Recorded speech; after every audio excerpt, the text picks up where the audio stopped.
Did you know that in the vast cosmos of Hollywood legends, few have navigated from Victorian Christmas tales to interstellar family dramas with the grace of a collie herding sheep? That's the story of June Lockhart, the actress who became America's quintessential TV mom and whose passing at 100 leaves a void as big as the galaxy she once explored on screen.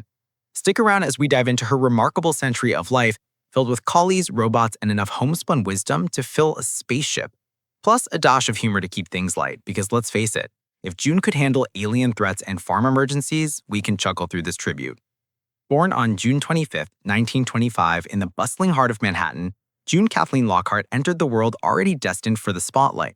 Her parents weren't just any folks. Her father, Gene Lockhart, was a Canadian-born actor known for his memorable roles in films like Algiers, and her mother, Kathleen Arthur Lockhart, hailed from Britain and brought her own theatrical flair. Imagine growing up in a household where family dinners might include reenacting A Christmas Carol, which they did every holiday season for guests. Little June's first words on film? I know, sausages, from the 1938 adaptation of that very story where she played Belinda Cratchit alongside her parents as Bob and Mrs. Cratchit. It's almost too perfect, like fate scripted her debut with a side of holiday cheer. Logically, with showbiz in her blood, June's path was set early. She made her stage entrance at just 8 in a Metropolitan Opera production of Peter Ibbotson. No pressure for a kid, right? But it built her resilience, turning her into the unflappable star we'd come to adore. By her teens, June was dipping her toes into Hollywood's golden pool. Her parents, protective as ever, handpicked her projects, ensuring she only appeared in prestigious films.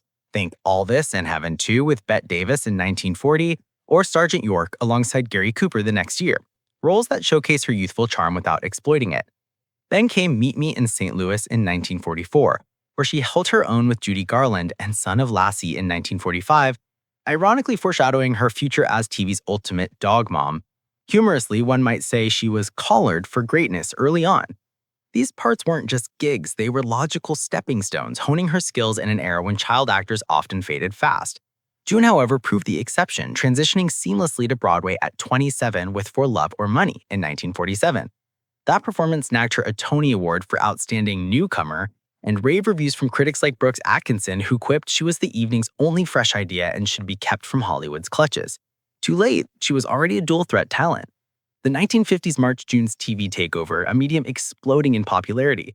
After guest spots on anthologies like Studio One and westerns such as Wagon Train and Gunsmoke, where she rocked those cinched waist gowns with provocative storylines to the time, she landed the role that defined her, Ruth Martin on Lassie, starting in 1958. Replacing Cloris Leachman, June brought earnest maternal warmth to the farm wife fostering young Timmy and his heroic collie. For 6 years, she dispensed advice like apple pie, earning Emmy nods in 1959. Provost later said his own mom might forget his birthday, but June never did. Talk about method acting. Logically, this rule tapped into post-war America's craving for wholesome family values, and June embodied it flawlessly. But here's the funny bit. In a 2004 NPR interview, she noted astronauts credited Lost in Space for inspiring their careers, yet no one ever said Lassie made them want to farm. Who knew barking could launch fewer dreams than blasting off? Speaking of space, 1965 catapulted June into the stars as Maureen Robinson on Lost in Space.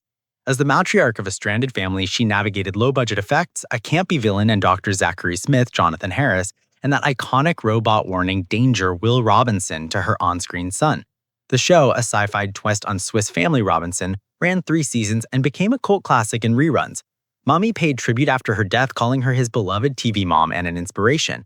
June's portrayal was logical evolution from earthly nurturer to cosmic one, mirroring TV's shift from rural heartwarmers to futuristic escapism.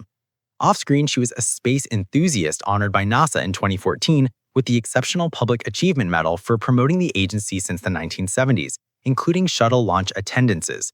She joked about driving tanks and gliding planes, far edgier than her screen image, proving she was no cookie-cutter mom. Post-Lost in Space, June joined Petticoat Junction in 1968 as Dr. Janet Craig, stepping in after B. Benaretta's death and stayed till 1970. Her career didn't slope. She racked up 150 credits, recurring on General Hospital from 1984, guesting on Murder, She Wrote, Full House, Rosanna, which she calls her career highlight as Leon's mom, Grey's Anatomy, and even voicing in the 2021 Lost in Space Netflix reboot. Films like Strange Invaders 1983 and Zombie Hamlet 2012 showed her versatility into her 90s. 2 Hollywood Walk of Fame stars in 1960 for movies and TV cemented her legacy as one of the last Golden Age survivors. Personally, June married Dr. John Maloney in 1951, having daughters Anne, an actress, and June, Elizabeth. They divorced in 1959, a brief second marriage to architect John Lindsay followed.